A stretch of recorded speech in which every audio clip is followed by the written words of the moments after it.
और उसमें आग लग गई। तो मेरे को आप खड़े दिखे, हाथ में पानी का फुहारा दिखा आपके हाथ में, और आपने वहां आग बुझा दी, मेरे लाखों की बचत कर दी, इसलिए यह सेवा स्वीकार करो।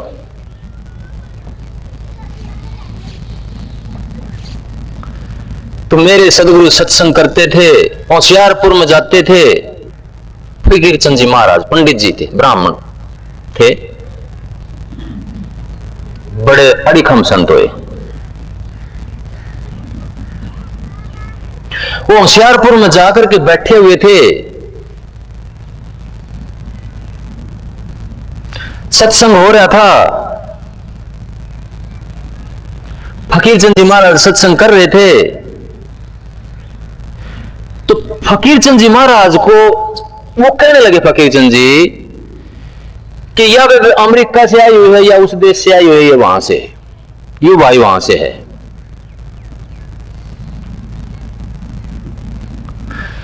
ये कहती है कि मैंने इनको दर्शन दे करके सपने में इनकी बीमारी का इलाज कर दिया, इनको दवाई बता दी, इस बेबती प्रसाद दिया, इसका बच्चा हो गया, इसका लड़का हो गया। ये आते हैं, वो कहने लगे मेरे पास आते हैं ये, तो इनको सपनों में मैं दर्शन दे देता हूं और इनके काम हो जाते हैं सारे के सारे। तो पूछते थे सत्संगियों, वो कहते थे कि मैं इन गुरुओं की तेरहवीं करने के लिए आया हूं, फकीर चंद जी महाराज, पंडित जी।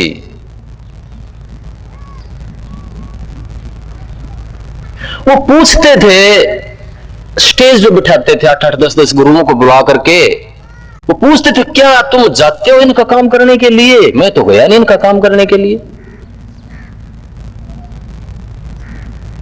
इनके इतने काम हो गए, मैं नहीं गया काम करने के लिए, ना मेरे को पता है। हाँ, एक परमात्मा की दया से एक ध्यान का ऊंचा भंडार अंदर में बनया हुआ है, इसमें तो कुछ लूट के ले जाते हुए, क्योंकि संगत में फायदा हो जाता है कुदरती। अच्छे संग में बैठे रहोगे तो नरे डाल की बीमारियां ते दुष्कर्मा ते बच जाते हैं। अच्छे संग का कुदरती फायदा हो जाए।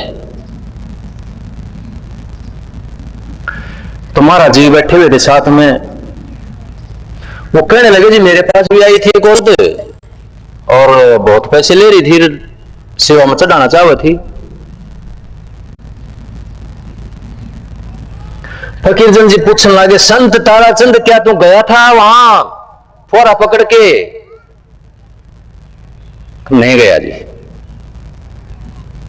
नहीं पता, मैंने नहीं पता। तो उसकी सेवा अगर ले ली है तो नरक में जाएगा।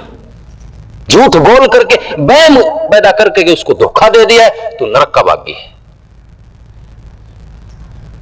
तो गया उसके काम करने के लिए? जी मेरे को तो पता भी नहीं। कि नहीं पता तो लोगों को गफलत में मत रख। गफलत में क्यों रखते हैं हम? क्योंकि रोजी रोटी का हमने खेल बना लिया। सत्संग को, ज्योतिषी को, सेवड़ों ने, महात्माओं ने, गुरुओं ने, क्योंकि कर्म योग छोड़ दिया है। जब काम करना बस का नहीं रंधा, या तो सत्संग करने लग जाओ या राजनीति में आ जाओ।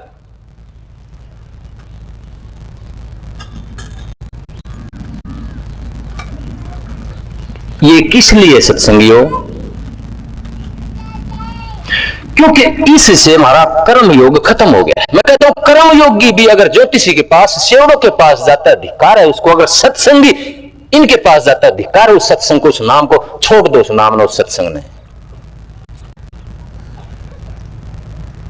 ये जो चीज दिखती है, सपने लेते हैं, गुरु के दर्शन होते हैं, ये सारा हमारा अंदर का एक ख्याल होता है। जहां पर ख्याल छोटा होगा वहां पर भूत प्रेत के दर्शन होते हैं। जहां पर ख्याल पवित्र होगा वहां देवी देवताओं के, महान पुरुषों के दर्शन होते हैं, गुरुओं के दर्शन होते हैं। लेकिन ख्याल में पवित्रता लानी होगी, उस ख्याल में जीना होगा। जैसे एक धनी आदमी, एक पैसे का लालची आदमी सारा दिन पैसे के ख्याल में रहता तो रात को भी पैसे ही गिनता है वो सपने में। एक कामी, एक कामनी, एक कामी आदमी दिन में कामनी की तस्वीर खड़ी कर रखता है, तो सपने में भी उस कामनी के दर्शन होते हैं, उसको सपने में भी उसका भोग करता है वो। यानी कि जैसा हमारा ख्याल होगा वैसे हमारा हाल हो जाएगा। अगर हमारे विचार छोटे हैं तो हमें भूत प्रेत के दर्शन होंगे, अगर हमारे ख्याल ऊंचे तो सदगुरुओं के दर्शन होते हैं। ये मन ही देवी देवता है, ये मन ही पितर भूत, ये मन ही हरि होत है, हरि को बजे सो हरि का होत। तो पसारा यह खेल सारा ही मन का है, लेकिन इस मन को अंतर की तरफ, आत्मा की तरफ अगर ले जाएंगे तो यही मन रूहानी हो जाएगा, आत्मा बन जाएगा। जैसे आत्मा को और आगे ले जाएंगे तो वही परमात्मा का हिस्सा है और परमात्मा के भंडार में जाकर के मिल जाएगी, तो उस भंडार में कुदरती आपका साथ जाने लग जाएगा। और एक बार उस भंडार में साझा हो गया है तो आपका विचार कुदरती है, वो ही उठेगा जो उस भंडार की मर्जी होगी। आपके कदम वो ही उठेंगे जो उस भंडार की मर्जी होगी। आपका कर्म वो ही बनेगा, उसी टाइम पे खेती बोई जाएगी जिस टाइम पे उस भंडार की मर्जी होगी। कुदरती जो फैसले करोगे वो प्रकाश में बैठ करके होंगे। अंदर में चुंबक पैदा हो जाएगा, ताकत पैदा हो जाएगी। जो हमारी ताकत खंडी पड़ी है बाहर,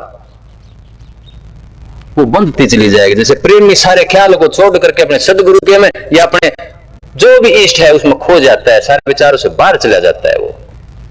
तो इस मन का जो अंदर का सिरा है वो आत्मा बन जाता है, यही मन रूहानी हो जाता है। जब यही मन इंद्रियों में आ जाता है तो यही मन जिस्मानी कहलाता है, यही शरीर में आकर के भोग करता है।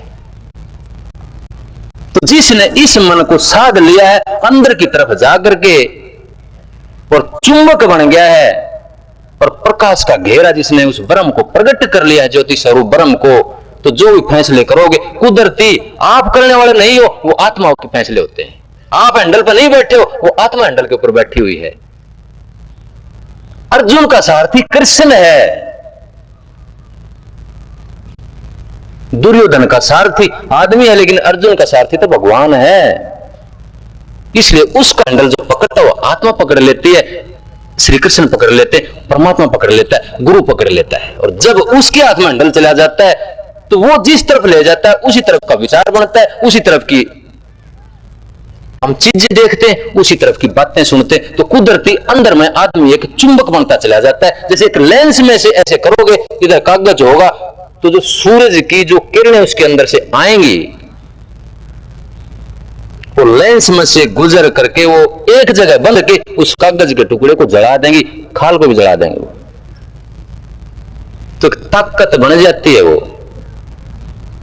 और वो ताकत जब बनेगी जब हम बिखराव से हट करके सारे फंसे हुए हैं, एक लेप में फंसे हुए हम निर्लेप होकर के एक जगह बंधेंगे, तब जाकर के लेंस की तरह से, उन प्रकाश की किरणों की तरह से कुदरती ताकत बन जाती है। एक अप दीपो भव, महात्मा बुद्ध ने कहा कि खुद के अंदर आदमी दीपक बन जाता है। जहां भी अंधकार में कहीं घूमो, दीपक को साथ लेकर के घूमो, सब कुछ दिखता चला जाएगा। अंधकार को हटा नहीं सकते आप, वो अटल नियम है सृष्टि का।